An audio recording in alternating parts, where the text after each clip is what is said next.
Hi there, and welcome to Marks of Maturity. We're continuing to go through 1 Corinthians 13, that beautiful definition of love. And again, while it's certainly something read at weddings and appropriate for the marriage relationship, it's so much more than that. It is a compelling, convicting passage that calls us to a greater example and demonstration of God's love. It is one of the most convicting passages I've found.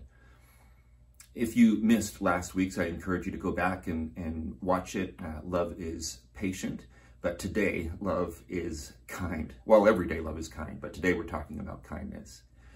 Proverbs 14:31 says, "Whoever oppresses the poor shows contempt for their maker, but whoever is kind to the needy honors God."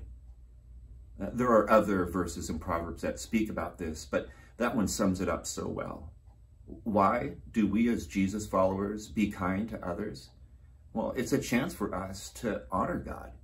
And when we're unkind, when we are oppressive, or when we are hurtful, we show contempt for the one who made us, the one who created us. And that just doesn't jive with who we are.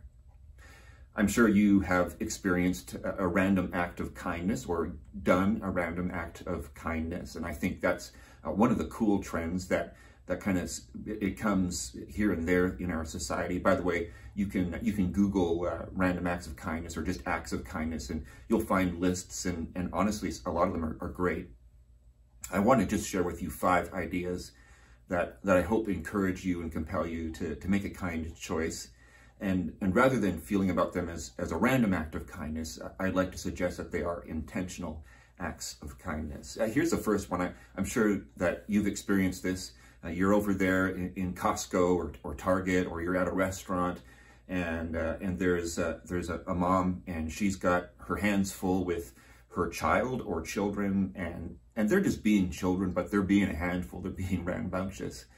You know, in that moment, a human tendency might be to kind of avoid that, or kind of like, you know, maybe come to some conclusions about her parenting or those sorts of things. But here's something kind you can do. Go ahead and encourage her. Go ahead and encourage him if it's a dad who's alone with his kids.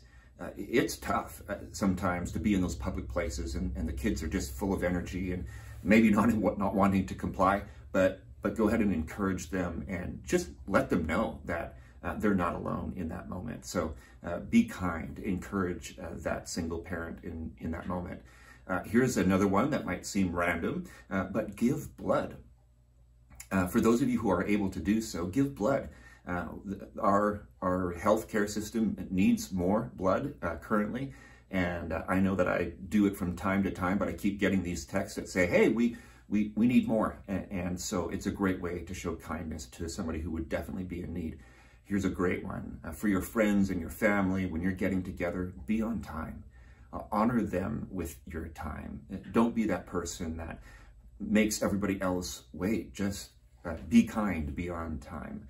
Here are 2 at the end that I think are just really hard, but so powerful when they happen. Forgive someone who has wronged you. Forgive someone who has wronged you. It might be really hard to do that, especially if the wrong that they did still cuts, but forgive them. And the second one here is make amends with someone you have wronged. Take that step of courage, take that step of ownership, and just acknowledge, without expecting forgiveness to come back to you, that you were wrong and that your action caused them pain or loss. You'll be amazed at what that can do for you personally, but also for them. Finally, I want to leave you with this. Kindness really is a scriptural idea. It's a God idea. And Jesus, in teaching his disciples about what it means to love their enemies, says this in Luke chapter 6, verse 35. He says, "But love your enemies, do good to them, and lend to them without expecting to get anything back. Then your reward will be great, and you'll be children of the Most High, because he is kind to the ungrateful and wicked." That's who our God is, kind to the ungrateful and the wicked. And that's so convicting, because it's hard to be kind to those people. It's hard to be kind to somebody who just kind of blows you off or does awful things in response to that. But be kind, and when you do that, you're mimicking, you're representing who God is. God loves you. Be encouraged in your faith. Have a great week.